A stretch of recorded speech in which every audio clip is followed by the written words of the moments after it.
내집 마련을 향한 길라잡이 부동산 가이드 진행의 강주리입니다. 주식시장이 뜨거워지자 부동산도 다시 들썩이고 있습니다. 위험자산 선호가 살아나면서 집값 흐름 역시 이제 주가를 따라서 좀 움직이는 모습을 보이고 있는데요. 일부 지역에서는 이미 이제 지난해 불장 초기 수준까지 되돌아갔다라는 평가까지 나오고 있다고 합니다. 자산 시장 전반에 좀 번지고 있는 이 온기, 부동산으로 머니무브가 이어질지 부동산 시장의 흐름들 궁금하시다면 저희 부동산 가이드와 함께 해주시는 거 다들 알고 계시죠? 방송 보시다가 부동산 관련해서 궁금하시거나 또는 이 해결해야 될 문제가 있으시다면 저희 전화 문자 활짝 열어놓고 여러분들 기다리고 있습니다. 02-2638-3963번, 서울 전화 02-2638-3963번으로 전화 주시거나 또는 샵 3989번이죠. 궁금하신 내용 적어서 지금 바로 보내주시기 바랄게요. 자, 그럼 부동산 가이드 오늘도 힘차게 출발하시죠.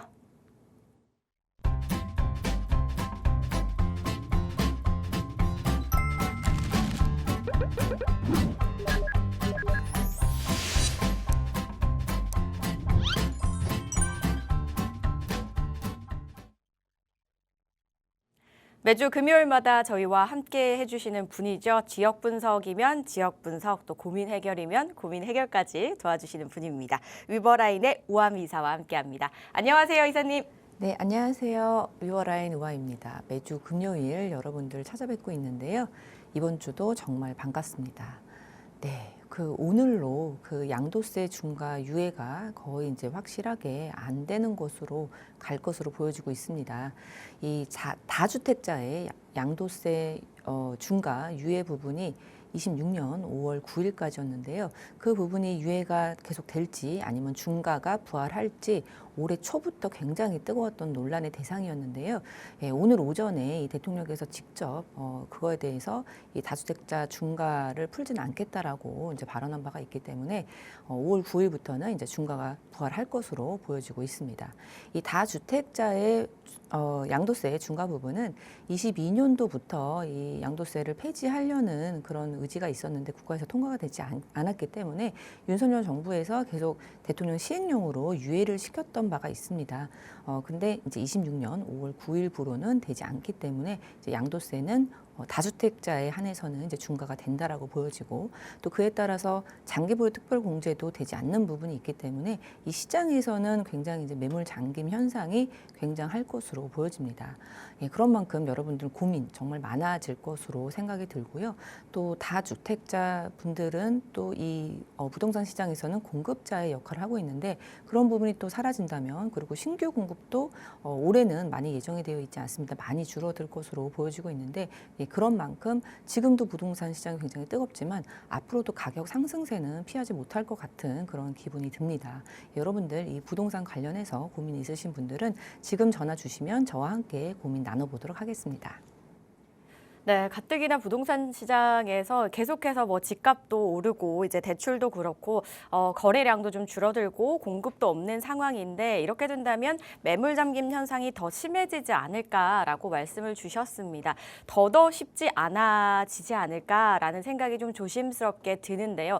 그래도 돌파구는 분명히 있을 겁니다. 그 돌파구를 좀 찾을 수 있는 자리 어떤 자리인지 설명해 주시죠, 이사님.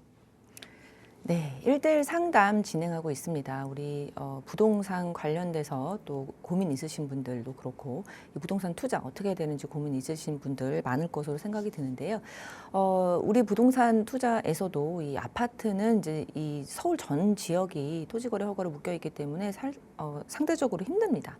예, 그런 만큼 이 투자를 하려면 또 빌라라든지 오피스텔 투자 시장이 또 열려 있다고 볼 수 있는데 예, 빌라의 이 재개발 시장 굉장히 뜨겁습니다. 그래서 이 재개발 어떻게 해야 되는지 어느 지역에 해야 되는지 또 얼마가 있는데 어느 지역에 맞을 수 있는지 그런 부분 철저하게 준비하시고 투자를 하셔야 될 텐데요. 예, 방송에서는 좀 한계가 있다 보니까 1대1 상담 신청 주셔서 같이 그런 얘기 나눠보는 시간 갖도록 하니까요. 전화 주시고 예약하시면 좋을 것 같습니다. 네, 아파트를 피해서 이제 다른 쪽으로 또 눈을 돌리는 분들도 많이 계신다고 합니다. 오피스텔이나 빌라 시장도 점점 이제 거래가 늘고 있는 그런 상황인데요. 이럴 때 이제 내가 어떻게 해야 되는지 궁금하다 하시는 분들 한번 활용해 보시면 좋겠네요. 02-2638-3963번과 샵 3989번으로 문의 연락 주신 후에 한번 참석해 보시기 바랄게요.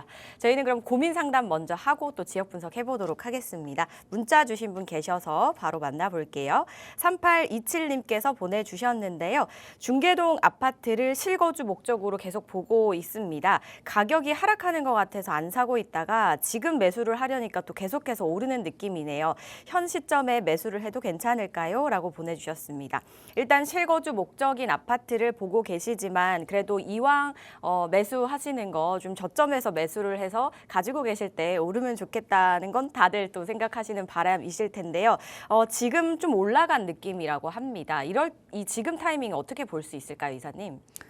예, 제가 항상 말씀을 드리긴 하는데, 네, 실거주라면은 언제 사도 저는 상관이 없다라고 말씀을 드리고 싶습니다. 네, 우리가 사는 거주이기 때문에 꼭 이게 오른다, 떨어진다, 뭐 이런 거에 이의일비하지 마시고 내가 살 수 있는 여력이 되는 한 내가 좋아하는 지역에 가셔도 충분하겠다. 그리고 특히나 서울이라면 그러하겠다라고 말씀을 드리고 싶고요.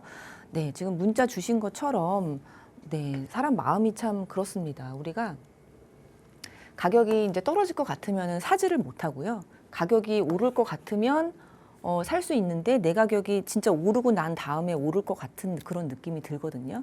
그래서 이 오르기 전에는 이 매수 타임을 잡기가 상당히 힘듭니다. 그래서 이 부동산이라는 것은 그리고 특히나 내가 실거주를 한다라는 것은 꼭 뭐 바닥에 사서 뭐 머리에 팔고 이런 거는 존재하지 않는다라고 보셔야 되는 게 맞을 것 같습니다. 그리고 특히 지금 이제 중계동 말씀을 주셨는데요.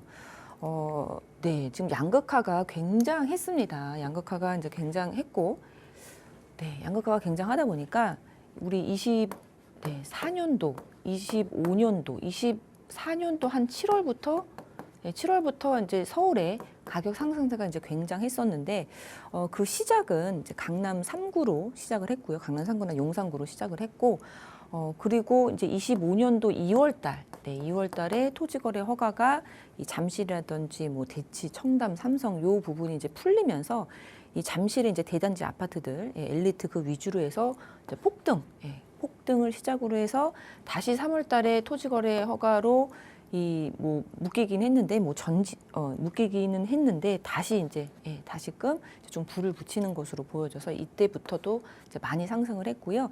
이 상급지 위주로 이제 상승을 했다면 25년도에는 상급지, 예, 상급지하고 그리고 이제 한강벨트, 예, 그리고 이 강남 3구와 용산구 이외에 마포구, 뭐 광진구, 네, 그리고 뭐 성동구 뭐 다 같이 올랐습니다. 그래서 상급지가 시작을 해서 이때 많이 올랐고, 네, 26년도 지금 1월이거든요.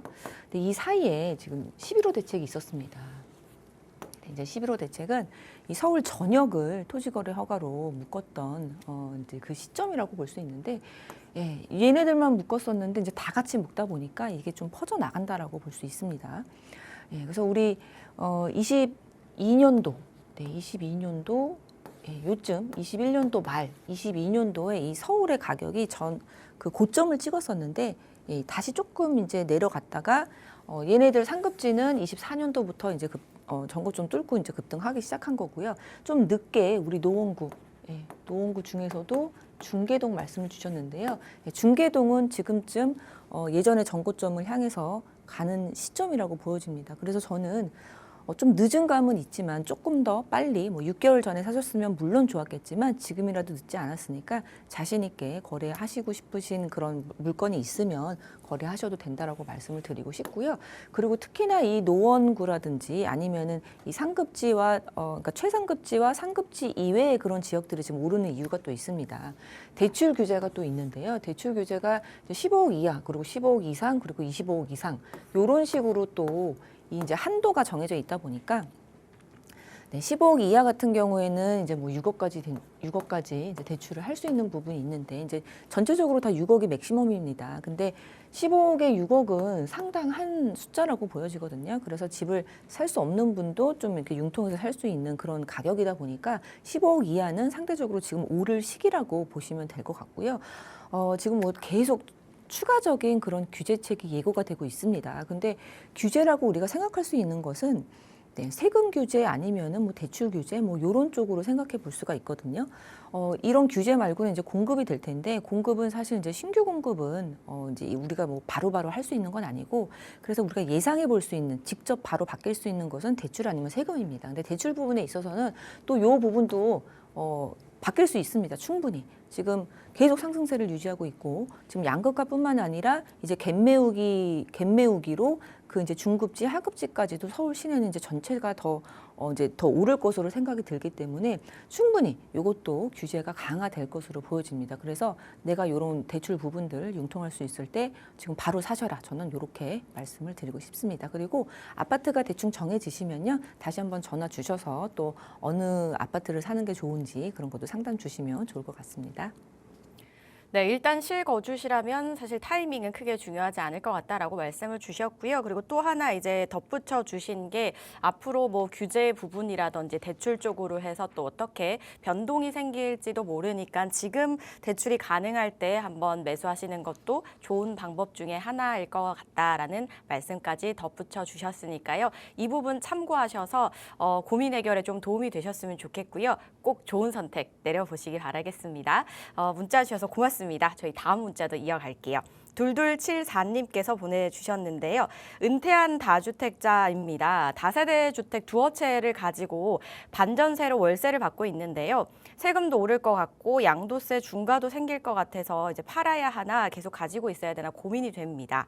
보유하고 있으면 세금을 계속 더 많이 내야 될 것 같은데 팔자니 노후 생활비가 줄어들고 고민이 이만저만이 아니네요. 그렇다고 살고 있는 집을 팔고 이사 가기는 싫고 5월 9일 이전에 뭘 어떻게 해야 할지 고민이 됩니다라고 보내주셨습니다. 은퇴를 하셨기 때문에 이제 노후에 대한 생각 때문에 좀 아무래도 고민이 많이 되실 것 같다라는 생각이 들거든요. 지금 이 시점에서 노후 대비를 하기에는 어떻게 하시는 게 가장 현명한 선택이실까요? 네, 저는 뭐 기본적으로 부동산은 사는 거고 파는 게 아니다. 그리고 많이 갖고 있을수록 좋다. 하지만 이제 세금은 좀 따져봐야 될 필요가 있다. 이렇게 말씀을 드리고 싶은데요. 네, 저는 뭐 은퇴하신 분이라고 하고 뭐 예전에 이제 사신 거를 이제 팔아야 될지 말아야 될지 고민이신데 저는 안 팔았으면 좋겠다라고 말씀을 드리고 싶고, 그러니까 물론 이거를 내가 갖고 있는 데 있어서 향후에 이제 종부세라든지 뭐 보유세죠. 갖고 있는데 내는 세금 이제 보유세, 그 중에서도 뭐 재산세는 뭐 큰 문제가 되지 않을 것 같고 이제 종부세 부분이 큰 문제가 된다라고 생각이 드시면 그거는 처분하는 게 맞습니다. 처분하거나 아니면 뭐 증여를 통해서 하여튼 뭐 매도하거나 증여를 하거나 좀 처분을 하시는 게 맞다고 보여지는데 그 부분만 아니면 저는 기본적으로는 갖고 가시는 게 좋다라고 말씀을 드리고 싶습니다. 네, 아파트 가격 정말 많이 올랐습니다. 서울의 아파트 가격 그 뭐 우리 18년도, 19년도, 20년도 그리고 21년도에 뭐 미쳤다고 할 만큼 굉장히 큰 급등세였는데 22년도와 23년도에 잠깐 주춤하고 지금 다시 이제 시작됐습니다. 그래서 24년 여름부터 뭐 올해도 마찬가지고 계속 주구장창 오르고 있고요. 숫자로 보면요, 사실상 이제 요건 비율이기 때문에 굉장히 옛날보다 많이 오른 게 실제적으로 숫자상으로도 그렇습니다. 25년도.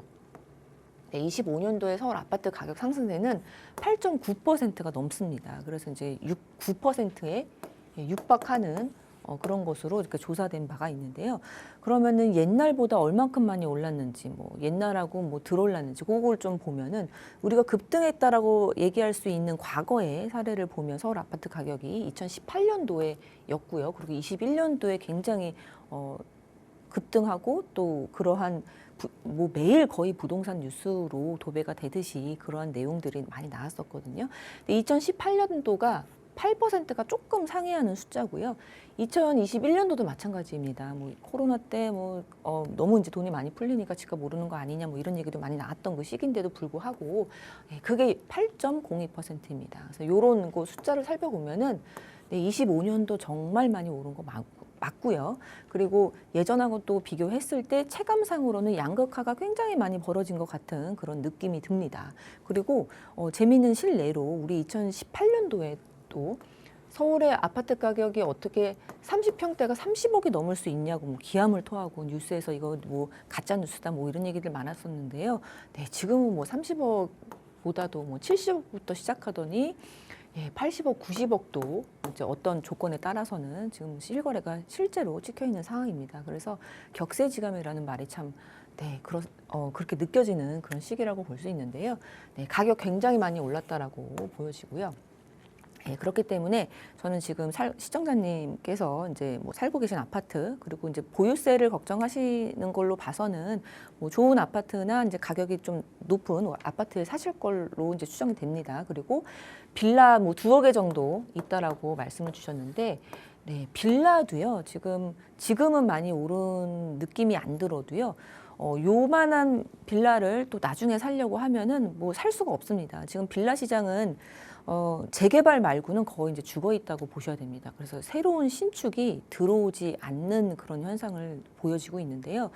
빌라에 관심이 굉장히 많이 떨어지기도 했고요. 그리고 빌라에 대한 인식도 뭐 22년도 말에 뭐 빌라 사기 뭐 요런 것들 때문에, 그리고 이제 빌라 임대인들에 대해서 이제 보증보험 요런 부분, 보증보험 꼭 해야 되는 부분들, 보증보험이 안 되면 세입자를 맞추기 힘든 부분들, 그리고 보증보험을 공시가의 뭐 126%로 맞춰서 이제 강제하는 그런 현상들 때문에 빌라 사는 것을 굉장히 기피합니다. 지금 현재로서는 재개발 아닌 이상은. 그렇기 때문에 빌라를 짓지 않습니다. 그거는 이제 분명한 현실이기 때문에 내가 월세용으로 향후에 이제 노후 수입용으로 사신 거면은 요거는 팔지 않으셔야 된다라고 말씀드리고 싶습니다. 그리고 요런 부분에 대해서는 우리 2018년도 뭐 9.13 대책 전에 매입을 하셨다고 하면 종부세 합산 배제되는 그런 것도 한번 체크를 해보셔서 주택임대사업자 지금 등록하시는 것도 한번 그러니까 체크하시라고 말씀을 드리고 싶고요. 그리고 이 조정 대상 지역 아닐 때 또 서울은 이제 다 조정 대상 지역이기 때문에 종부세 합산 배제 대상이 종부세 합산 대상이 될 텐데, 요것도 한번 따져보셔서 내가 2018년 9.13 대책 이전에 사신 거라고 하면은 임대사업 등록해서 종부세 합산 배제로 받는 것도 한번 생각해 보시면 좋을 것 같다라고 생각이 듭니다. 그래서 지금은 어떻게 세금으로 좀 이렇게 좀 피해갈 수 있는지, 절세할 수 있는지 그거를 살펴보시면 좋을 거라는 생각이 듭니다. 팔기보다는. 그리고 물리적으로도요. 지금 양도세 중과 유예가 이제 안 되고 이제 양도세 중과가 이제 부활이 될 건데요. 양도세 중과 부분은 이제 26년도 5월 9일 이전에 다 처분을 해야 됩니다. 그런데 지금이 1월 말이니까요. 이거 물건 내놔서 계약하고 잔금까지 하는데 거의 이제 아주 못할 건 아니지만 빠듯한 3개월 좀 넘는 시간밖에 없거든요. 그래서 물리적으로도 이 양도세 중과를 피하기 위해서 판다라는 거는 조금 지금 무리한 시간을 또 갖는다라고 볼 수 있습니다. 이제 아파트가 아니기 때문에 빌라는 시간이 좀 더 걸린다라는 걸 감안하시면 저는 파는 거는 그냥 아예 포기하시는 게 좋다라고 보여지고요. 그리고 앞으로도 뭐 앞으로 5년 뒤, 10년 뒤, 15년 뒤, 20년 뒤 이런 식으로 보면 이 아파트 값은 당연히 오릅니다. 우리 뭐 주식도 이렇게 오르는데 현금 가치 떨어지고 뭐 금값도 오르고 하는데 집값은 떨어질 일은 없고요. 계속 이제 오른다고 보시면 되는데, 지금 현재 양도세 중과를 이제 부활하게 되면 일단 당분간 2, 3년간은 당연히 뭐 집값 더 올라갈 수밖에 없습니다. 이 부동산 시장에서 이 신축 공급도 있고 이 구축 공급도 있는데, 구축 공급이 뭐 90에서 95% 정도 되고요. 신축 공급은 5에서 10%밖에 되지 않는 것이 사실입니다. 그런데 뭐 신축은 뭐 많이 공급이 되지도 않지만 많이 공급되더라도 10%밖에 안 되는 거고, 이 부동산 시장에서의 구축이 양도세 중과돼 있고 뭐 장독공제 안 되고 그러면은 당연히 안 나옵니다. 그래서 가격은 오를 수밖에 없으니 보유세 부분에서 이러한 거 좀 체크하셔갖고 계속 꾸준하게 갖고 계시는 거 좋다라고 말씀을 드리고 싶고요. 노후 수입이기 때문에 이것은 우리 이제 행복을 위해서는 이제 포기하시면 안 된다. 그리고 향후 차익도 많이 기대를 할 수 있습니다. 재개발이 워낙에 많이 되기 때문에 뭐 재개발 때문에 투자한 건 아니고 뭐 노후 수익 때문에 투자를 했어도 우연한 기회에 또 재개발이 된다면 굉장한 차익도 노릴 수 있습니다. 그래서 꼭 갖고 계셔라. 이렇게 정리를 해보겠습니다. 네, 노후 대비 목적으로 또 질문을 주신 만큼 이제 매도보다는요, 오히려 절세 혜택을 받을 수 있는 그 방안을 좀 알아보시면 좋겠다라고 말씀을 주시면서 여러 가지 이제 혜택들 언급을 주셨습니다. 그 부분도 한번 알아보시고요. 그리고 주택임대사업자 등록도 한번 체크를 해보시기 바랄게요. 여러 가지 말씀을 전해드렸는데 이 부분 좀 도움이 되셨으면 좋겠고요. 혹시나 세금 부분이다 보니까 복잡하잖아요. 그래서 도움 더 필요하시다면 저희 전화 문자 열려 있고요. 오프라인 자리도 있습니다. 그리고 뭐 세무사와 또 상담을 해보시는 것도 방법 중에 하나겠죠. 잘 참고해 보시기 바랄게요. 저 이어서 바로 오프라인 자리 설명을 드릴게요. 오프라인 자리 활용하고 싶으신 분들은 지금 저희 설명해 드릴 때 메모 한번 해두시기 바라겠습니다. 네, 효창공원 앞역 인근에서 진행이 됩니다. 지금 화면 통해서 여러 주제에 나가고 있죠. 지금 나가고 있는 주제 외에도요. 여러분 상황에 맞게 또 나에게 맞는 전략들 세워보실 수 있다고 하니까요. 꼭 한번 참석하셔서 활용을 해보시기 바랄게요. 궁금하신 사항은요. 02-2638-3963번과 샵 3989번 활짝 열려 있으니까요. 문의 후에 참석해 보시기 바랍니다. 자, 그럼 저희는 이번에 이제 지역 분석 들어가 보도록 하겠습니다. 매 시간 이제 알짜워 재개발 지역들을 이렇게 하나씩 꼼꼼하게 설명을 해주셔서 많은 분들이 좀 도움을 받고 있는데요. 오늘은 어디로 떠나볼까요, 이사님? 네, 오늘은 정말 새롭게 바뀌는 곳입니다. 남산 인근으로 가볼 텐데요. 이 남산은 기본적으로 서울의 상징성을 가지고 있는 곳이기도 하고, 그리고 이 고도 제한이 20m로 이렇게 돼 있었던 부분이 이게 이제 완화가 되면서 본격적으로 작년 재작년부터 그 남산 인근으로 전체가 다 지금 재개발을 진행하고 있습니다. 그런 만큼 이러한 부분에 좀 집중을 해보셨으면 좋겠고요. 지금 많은 부분이 다 선정이 되어 있기 때문에 토지거래 허가로 이제 묶여 있는데요. 또 투자할 수 있는 토지거래 허가가 묶이지 않은 지역이 이제 소수 남아 있습니다. 이제 워낙에 희소한 그런 입지이기 때문에 그러한 부분들 용산 4구역, 남산 3구역, 그리고 동호암 2구역 이런 지역들은 또 토지거래 허가가 묶여 있지 않습니다. 그래서 이러한 얘기들 자세하게 좀 나눠보도록 하겠습니다. 네, 오늘은 남산으로 가보도록 할게요. 남산 인근에도 정말 다양한 재개발들 진행되어 있고 많은 분들이 좀 살고 싶어하는 곳 중에 하나잖아요. 먼저 키포인트부터 저희가 하나씩 한번 펼쳐보면서 이야기 나눠보겠습니다. 첫 번째 키포인트는 서울의 상징입니다. 앞서서 말씀해 주셨듯이 남산 하면 정말 서울의 상징이다라고 많은 분들 생각하시는 만큼 서울의 상징을 첫 번째로 넣어주셨네요. 남산과 이제 용산 민족공원 그리고 서울역과 또 중심 업무지구 굉장히 이야기할 게 너무나도 많습니다. 이게 이제 그 인근에 다 모여 있는 거잖아요. 저희 입지부터 한번 살펴볼게요, 이사님. 네, 용산구는 정말 좋은 거를 다 갖고 있다고 볼 수 있습니다. 그래서 부동산 투자할 때 가치가 이제 상당히 높다라고 보여지는 게 바로 용산구인데요. 용산구는 25개 자치구 중에서도 가장 중심에 위치를 해 있고요. 그리고 요즘 한강뷰, 한강 라인 굉장히 얘기를 많이 하는데 그 한강 라인 중에서도 가장 가운데 있는 곳이고 또 한강으로 둘러싸여 있는 곳이 바로 용산구입니다. 그래서 입지적으로 봤을 때, 물리적으로 봤을 때 굉장히 중심에 위치한 곳이 바로 용산구라고 볼 수 있고요. 또 더군다나 이 용산구는 중간에 이 굉장히 큰 유휴부지가 두 군데나 있습니다. 그래서 90만 평이 넘는 용산공원 지금 개발하고 있는 그 90만 평 땅도 유휴부지로 거의 남아 있는 상태고, 또 국제업무지구 작년에 기공식하면서 굉장히 이제 기대감을 몰고 있는 국제업무지구도 15만 평이 정말 이 도심의 한복판에 나대지 형태로 있는 개발했을 때의 기대감이 굉장히 큰 그러한 개발 사업지가 유후부지가 있다라는 거 아주 특이한 점이고요. 그 외에도 기타 이제 주거지 같은 경우에는 이제 낙후돼 있고 노후돼 있다라는 그런 부분에 있어서 정비 사업이 굉장히 활발합니다. 서울역 왼편부터 시작해서 서계동, 청파동, 원효로 그리고 오른쪽으로 남산 인근 전체가 다 지금 정비 사업이 진행이 되고 있기 때문에 완전 갈아엎는 곳이 바로 이 용산구다라고 볼 수 있겠습니다. 네, 2040 서울 플랜에서도 살펴보면 용산은 이 7광역 중심 중에 하나입니다. 그리고 지도에서 보듯이 3도심이죠. 3도심 중에서도 가운데 위치해 있는 그런 곳으로서 입지적으로 굉장히 중요한 그런 자리를 차지하고 있다고 볼 수 있습니다. 이런 용산 중에서 오늘 말씀드릴 지역은 바로 이 남산공원하고 용산공원 사이에 있는 이 지역입니다. 이 지역을 말씀을 드릴 건데요. 남산의 그런 고도 제한이 완화가 되면서 본격적으로 최근에 이 재개발을 시작한 곳이 바로 이 지역이 되겠습니다. 남산 하면은 정말 서울 상징성이 있는 그런 곳이고요.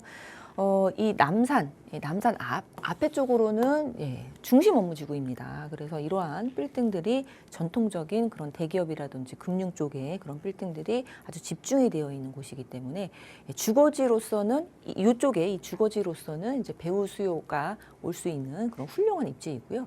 그러면서도 도심이고 또 공원이 양 사이드로 있기 때문에 굉장히 녹지도 좋은 그런 희소성을 가지고 있는 입지라고 볼 수 있습니다. 네, 요 지역 말씀을 드리고 있고요. 네, 요 사진은 뭐 이쪽에서 이렇게 찍은 사진인데요. 네, 남산이 보이고 뭐 업무 빌딩들이 있으면서 이렇게 노후된 저층 주거 밀집지들이 있는 곳이 바로 요 라인이다. 그래서 지금은 노후되고 낙후돼 있지만 정비 사업을 통해서 아파트가 되면은 굉장히 훌륭한 녹지도 있고 업무 단지도 있는 서울의 중심, 훌륭한 희소한 그런 입지라고 볼 수 있겠습니다. 네, 서울역에서부터 이제 동호안부터 시작을 해서 요 이제 남산 1구역이라든지 용산 1구역부터는요, 이제 위로 높이 올라가기 시작합니다. 그래서 이제 해방촌, 요쪽이 이제 해방촌이 되는데, 요 해방촌까지도 개발 압력이 굉장히 높은 곳이고, 지금 실제로 연분동에서가 다 발부가 되어 있는 상태입니다. 그래서 이 지역이 지금 말씀드리는 지역이고요. 또 이렇게 높게 해방촌까지 올라갔다가 뭐 경리단길부터 시작해서 이렇게 내려오면서 뭐 이태원 1구역도 있고, 그리고 한남 뉴타운까지도 이렇게 내려오면서 이렇게 아파트 단지들이 생길 예정이라고 볼 수 있겠습니다. 네, 해방촌 같은 경우는요, 네, 이제 오밀조밀 이러한 이제 노후된 주거지들이 이제 밀집이 되어 있기도 하고요. 아까 굉장히 높다라고 말씀을 드렸는데요. 그런 만큼 뷰가 굉장히 좋습니다. 그래서 이제 노후되고 낙후돼 있는 거, 재개발 압력이 굉장히 많은 것도 있고, 뷰가 이렇게 좋다라는 거. 그래서 아파트로 됐을 때 지금 뭐 한강뷰도 그렇고 공원뷰도 그렇고 이 뷰에 따라서 부동산의 가격에 이제 상위점이 굉장히 많습니다. 그래서 그런 부분에 있어서는 굉장한 장점으로 작용을 할 수 있는 곳이 바로 이 해방촌이라고 볼 수 있습니다. 네, 그래서 이쪽은 이제 굉장히 고가 높다. 그래서 이러한 뷰도 생각해 볼 수 있다라고 볼 수 있고, 또 내 집 앞에서 남산타워가 보인다라고 하면은 굉장한 뭐 플러스 요인으로 작용을 할 수 있을 것 같습니다. 3도심 한가운데 있고요. 또 한강에 둘러싸여 있는 곳입니다. 이제 풍수지리학적으로는 이제 배산임수라고 또 볼 수가 있겠죠. 전통적으로도 그렇고 현대적으로도 그렇고 모든 것을 다 갖춘 곳이다라는 생각이 드네요. 이어서 두 번째 키포인트는 어떤 것이 있는지 한번 또 체크를 해보시죠. 남산 인근 고도 제한 완화와 서울형 용적 이양제입니다. 앞서서 말씀해 주셨던 부분이죠. 남산 인근에는 사실 고도 제한이 있었었는데 이제 최근에 이 부분이 이제 완화가 된 부분과 또 서울형 용적 이양제, 이제 용적률을 좀 양도할 수 있는, 사고팔 수 있는 그런 제도인 건데요. 이 두 개가 이제 재개발을 할 시에 어떤 효과를 좀 가져올까요? 네, 이 남산 인근의 재개발은 이제 사업성이 나오지 않기 때문에 좀 못했던 부분들이 있는데, 여러 가지 형태로 사업성을 보완할 수 있는 것들이 계속 나오고 있습니다. 일단 첫 번째로는 24년도 1월 달에 이 고도 제한이 남산 인근뿐만이 아니라 여러 지역들이 좀 완화가 되었습니다. 그래서 뭐 남산도 그렇고 북한산, 뭐 구기, 평창, 뭐 배봉산 이런 지역들도 완화가 되었던 그런 지역들이 있는데, 특히 우리 이제 남산 주변 같은 경우에는 50년 만에 완화가 됐고요. 네, 남산 같은 경우에 50년 만에 이제 완화가 됐는데, 남산 주변이 원래는 20m였습니다. 그래서 높이가 20m면은 이제 재개발이 거의 이제 불가능한 그런 상태였는데, 그게 45m로 이제 상향이 되면서 본격적으로 24년도 1월부터 요 일대가 재개발을 시작했다라고 볼 수 있고요. 24년도 뭐 6월부터 동호암 1구역을 시작으로 해서 선정되기 시작하고 있다라고 볼 수 있습니다. 네, 그것뿐만이 아니라 이 용적률을 사고팔 수 있는 것도 좀 본격적으로 내용들이 나오고 있는데요. 이러한 내용들은 좀 남산 이 인근에 있는 재개발 지원자 딱 맞는다고 볼 수 있습니다. 그래서 이러한 부분을 통해서 남산 인근의 재개발지의 그런 사업성도 높일 수 있는 가능성이 이제 굉장히 농후하다라고 볼 수 있는데, 서울형 용적 이양제는 뭐냐면 여건상 규제 철폐가 어려운 지역, 여건상 높게 지을 수 없는 지역, 용적률은 받았는데 그거를 다 쓸 수 없는 지역, 그런 지역 같은 경우에는 그 용적률을 쓸 수 있는 지역에 그 용적률을 넘김으로써 현금으로 보상을 받을 수 있는 것이, 그러니까 즉 쉽게 말하면은 이 용적률을 사고팔 할 수 있는 것이 가능하다라는 것입니다. 그렇게 되면은 네. 우리 이제 남산 인근의 그런 이제 용적률을 사용할 수 없는 그런 지역들 같은 경우에는 이제 굉장한 이 사업할 때 이점으로 작용을 할 수 있는데요. 미사일 용적이 발생하면은 개발 가능한 그런 지역으로 이양을 하면서 현금 보상을 받는 것입니다. 네. 우리 재개발할 때 사업성이 굉장히 중요한 이유가 사업성이 있어야지 진행이 될 수 있는 부분들입니다. 이제 이 재개발의 동력이라고 볼 수 있는데, 네, 그런 사업비가 보상됨으로 인해서 이 재개발의 동력이 굉장히 커질 것으로 기대를 해볼 수가 있는 것이 바로 서울형 용적 이양제고요. 예, 남산 인근의 그 재개발지 같은 경우에는 워낙에 이제 기대감도 있고 또 이제 밀어주는 그런 지역이다 보니까 여러 가지 방법으로 이런 보완이 돼서 잘 진행이 될 수 있게끔 지금 되어 있는 것으로 볼 수 있습니다. 네, 사실 남산이 위치는 너무 좋지만 그동안 사업성이 좀 떨어졌기 때문에 이제 재개발이 잘 진행이 되지 않았는데 이런 부분들을 보완할 수 있도록 좀 제도가 많이 개선이 되고 있는 그런 상황이네요. 그중에 이제 고도 제한 완화와 용적 이양제 이야기 들어봤습니다. 효과들 잘 들어보셨길 바라고요. 이어서 다음 키포인트 짚어볼게요. 남산 인근 재개발지입니다. 제가 듣기로 이제 이 주변에 전부 다 재개발이 진행이 된다라고 해도 과언이 아닐 정도로 많은 재개발지가 있다고 들었거든요, 이사님. 사실이겠죠? 네, 그렇습니다. 용산 중에서도 이 남산 같은 경우, 남산 옆에 요 라인 같은 경우에는 뭐 3, 4년 전만 해도 뭐 재개발을 이렇게 활발하게 될 것으로는 이제 생각을 못했던 부분인데 고도 제한이 풀리고 나서 전부 다 동호암 1, 2, 3 그리고 남산 1, 2, 네, 용산 1, 용산 3, 4, 남산 1 이렇게 지금 전부 다 되고 있는 상황입니다. 하나씩 살펴보면요. 동호암 1구역입니다. 동호암 1구역은 가장 서울역에서 가깝고요. 이 중에서 이제 비교적 평지를 차지하고 있습니다. 후암동 30-2번지 일대고요. 면적이 상당히 넓습니다. 그래서 10만 제곱미터가 넘고 토지 소유자가 대략 이제 1,300명 정도가 되는데 1,800세대 정도로 계획을 하고 있습니다. 용적률이 한 210 정도 되고요. 그리고 11층으로 되어 있습니다. 24년 1월에 고도 제한 풀리고 나서 24년도 6월에 후보지로 선정이 되어 있고요. 지금 토지거래 허가로 묶여 있는 상황입니다. 동호암 2구역입니다. 바로 이제 밑에 있는 구역인데요.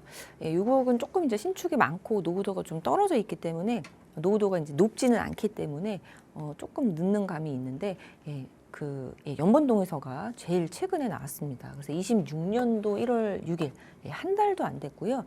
요 지역 후암동 5-26번지 요 지역이 58,000제곱미터 정도가 되는데요. 토지증 소유자는 한 850명 정도가 되고요. 지금 막 이제 동에서 연문동에서 발급받아서 이제 동의 진구 시작했습니다. 그래서 아직은 토지거래 허가로 묶여 있지 않은 지역이기 때문에 투자하기는 좀 편하게 갈 수 있다라고 보시면 되겠습니다. 동호암 3구역입니다. 동호암 3구역은 용산고등학교 바로 위쪽에 위치를 해 있고요.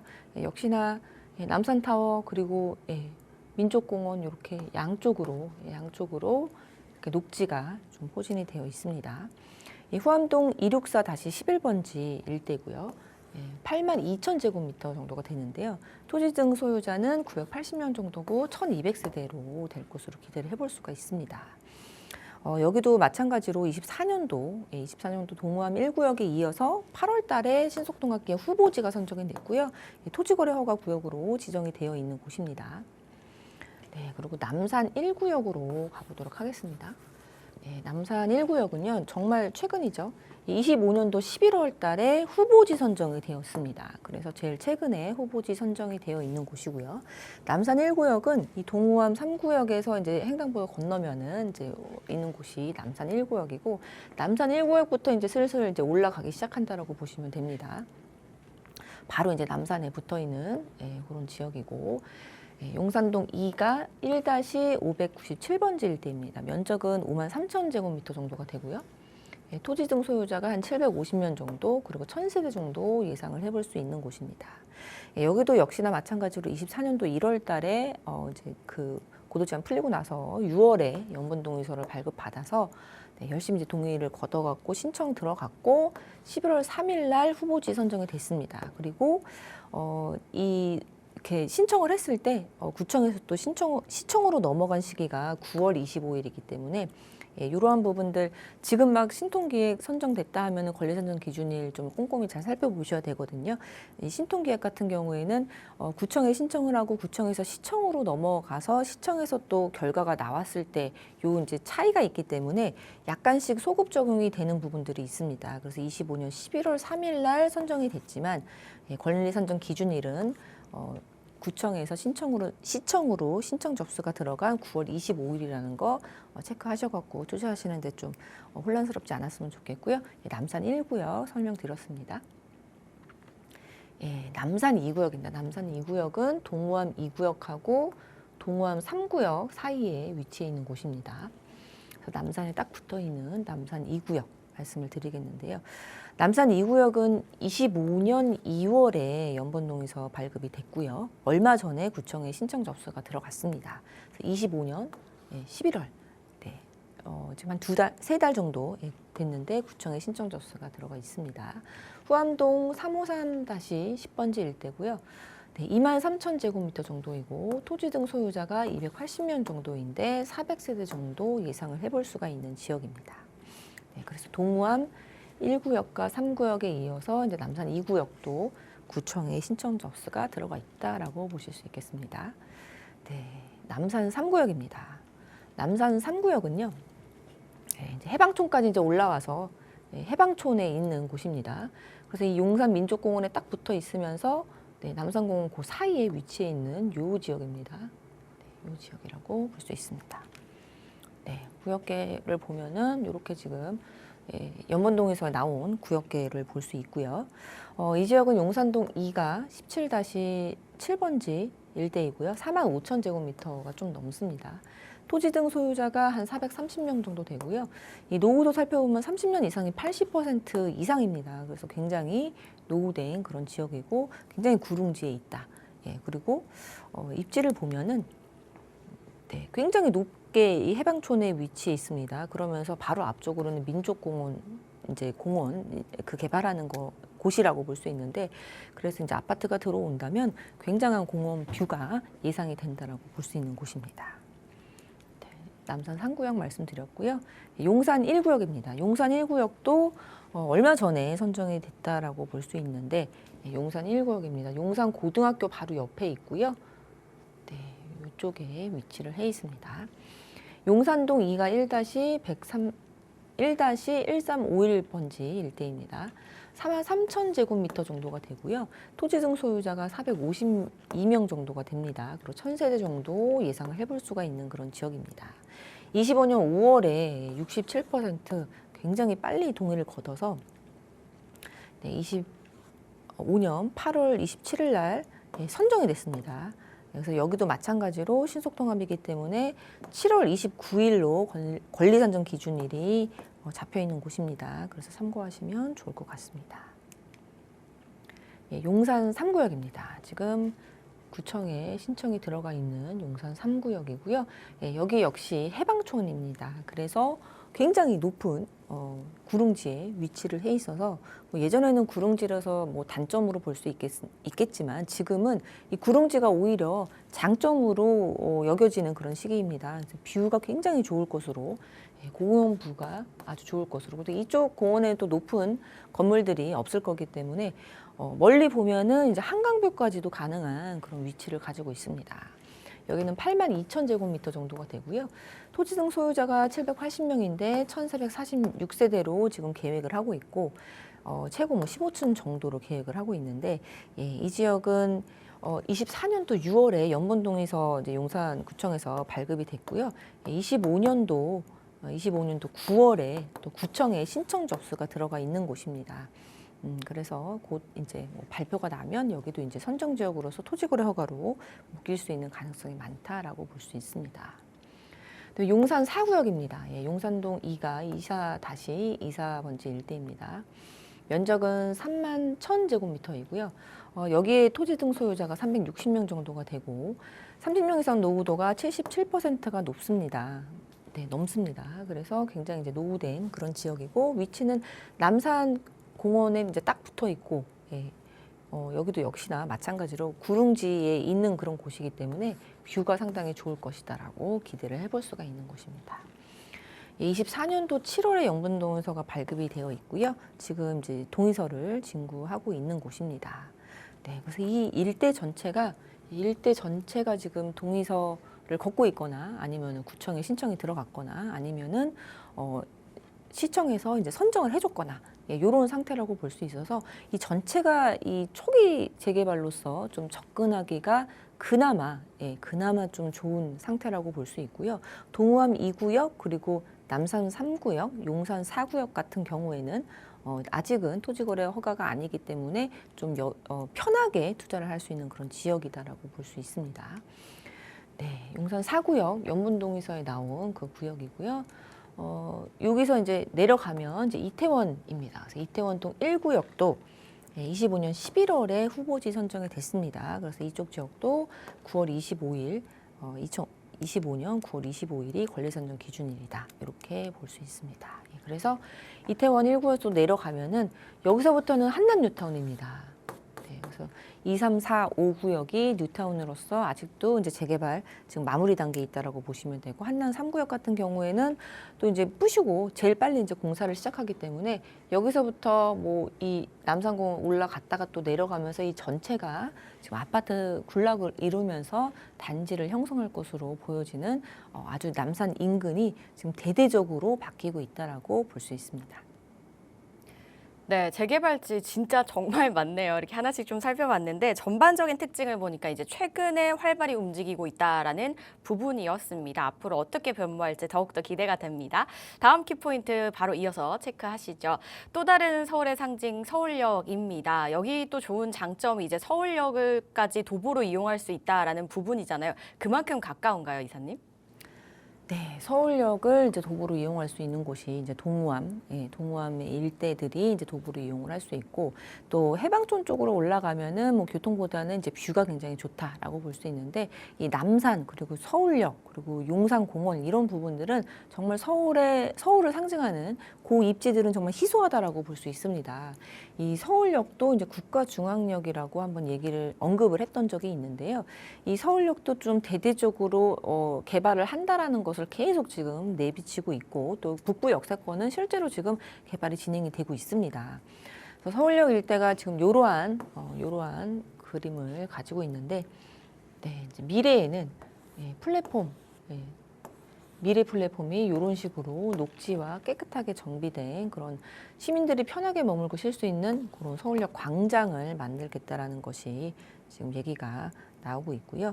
이 지역도 뭐 공원으로 재탄생하는 그런 사람들이 조금 더 친환경적인 그런 환경을 유지할 수 있도록 개발하겠다라는 내용들이 나오고 있습니다. 이 서울역은요 굉장히 오래됐습니다. 서울역 아주 오래된 이 1900년도에 경성역으로 개장을 했고요. 25년도에 준공이 됐다라고 합니다. 그런 만큼 이 서울역은 이제 역사가 있는 역사라고 볼 수 있는데요.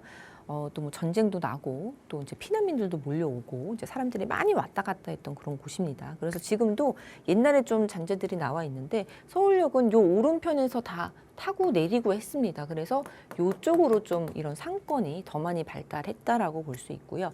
또 이제 피난민들이 또 와서 있었던 그런 부분들이 있기 때문에 이러한 지역들 그리고 여기를 좀 지나서 있는 이러한 지역들이 사람들이 이제 오밀조밀 그렇게 몰려들어서 이제 살았던 그런 역사적인 그런 배경이 있기 때문에 좀 난개발이 많았고 그런 만큼 그러한 이 개발 압력들이 계속 지속적으로 있었던 곳이 바로 서울역 일대입니다. 근데 그런 것들이 서계 청파도 그렇고 후암동도 그렇고 지금에서야 좀 본격적으로 시작이 된다라고 볼 수 있습니다. 좀 요 지역들 말씀드렸는데 여기 서계 청파도 마찬가지로 최근 2, 3년 사이에 다 선정되고 구역정되고 그런 식으로 지금 진행이 되고 있습니다. 이 서울역은 뭐 경부선, 경의선 기점이 되고요. 뭐 1호선, 4호선 그리고 뭐 KTX도 지금 A 노선이 양 방향에서 한 방향으로는 이제 개통이 됐습니다.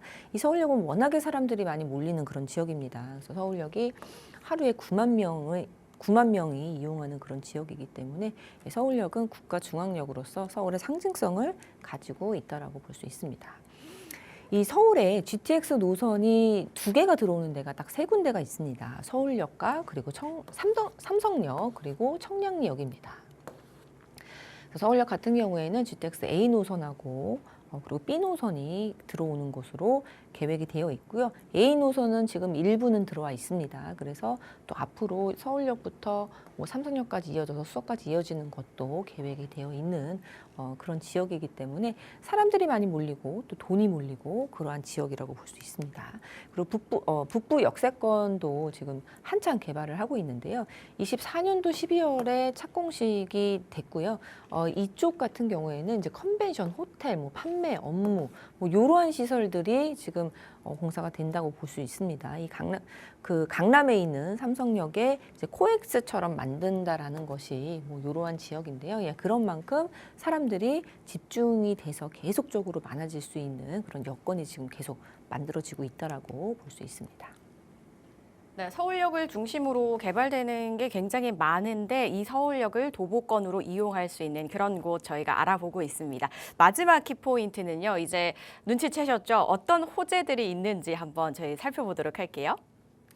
네, 이 남산 인근에 있는 요 지역들, 후암동하고 이 용산동 2가 요 지역들 말씀드리는데요. 딱 붙어 있는 이 용산 민족공원 부지도 굉장합니다. 90만 평 정도가 되고요. 300만 제곱미터입니다. 이 지역이 공원과 그리고 다양한 복합시설로 지금 하나 둘씩 개발이 되고 있습니다. 그리고 굉장히 높은데 이쪽으로 이제 공원이기 때문에 이 지역의 해방촌에 있는 이제 이 정비사업지들 같은 경우에는 굉장한 공원뷰를 가질 수 있는 그런 장점이 있고요. 한국판 뉴욕 센트럴파크라고 얘기를 하고 있습니다. 네. 한국판 뉴욕 센트럴파크라고 얘기를 하고 있는데 워낙에 크기 때문에 단계적으로 지금 잘 개발이 되고 있는 곳이고, 네, 뉴욕에 있는 센트럴파크를 보시면요, 역시나 이렇게 큰 도심의 포파 역할을 하고 있는 녹지가 중간에 있고요. 인근으로 해서 굉장히 고밀 개발이 된 그런 업무 단지들, 그리고 이제 아주 초고가의 그런 집들이 있는 것이 특징인데요. 그런 만큼 용산 인근에 있는 아파트가 형성이 된다면 굉장한 고가로 이제 예상을 해볼 수가 있습니다. 그리고 이 조감도를 한번 살펴보면 남산과 이 민족공원 녹지 축으로 또 연결이 되고, 그리고 이제 한강까지도 이 녹지 축이 연결이 된다고 하고요. 또 여기서 이제 그 국제업무지구까지도 연결이 되기 때문에 이러한 만큼 이 용산의 이 개발지가 정말 메모드급으로 잘 개발이 되고 있다라고 볼 수 있습니다. 국제업무지구 말씀을 드리겠는데요. 네, 작년 11월에 개공식을 하고 굉장히 지금 기대감이 있는 곳입니다. 이 지역은 이제 15만 평 정도가 되는데 이 우리나라의 제일 높은 빌딩, 이 롯데타워 같은 게 여럿이 들어오고 또 국제 업무지구로 개발이 되는 것이 이 지역의 목표입니다.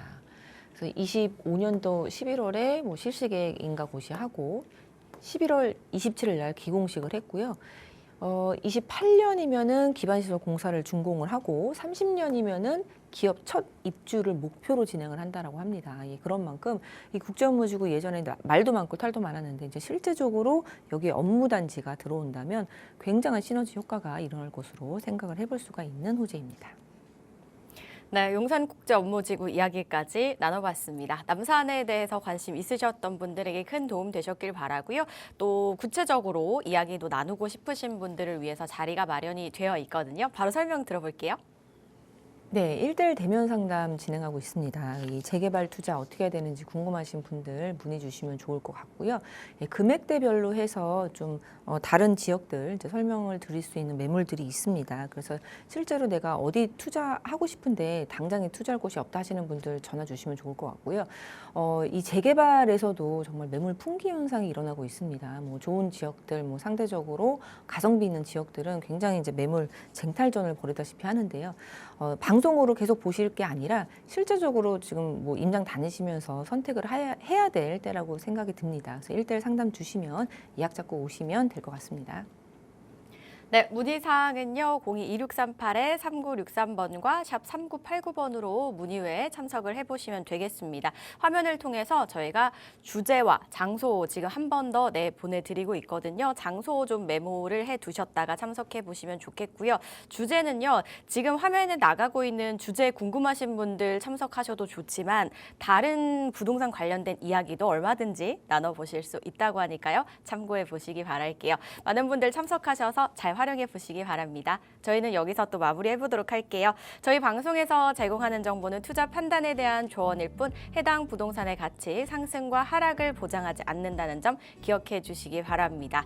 네, 여러분 행복하고 즐거운 주말 보내시고요. 저희는 월요일 이 시간에 다시 찾아뵐게요. 시청해 주신 여러분 고맙습니다.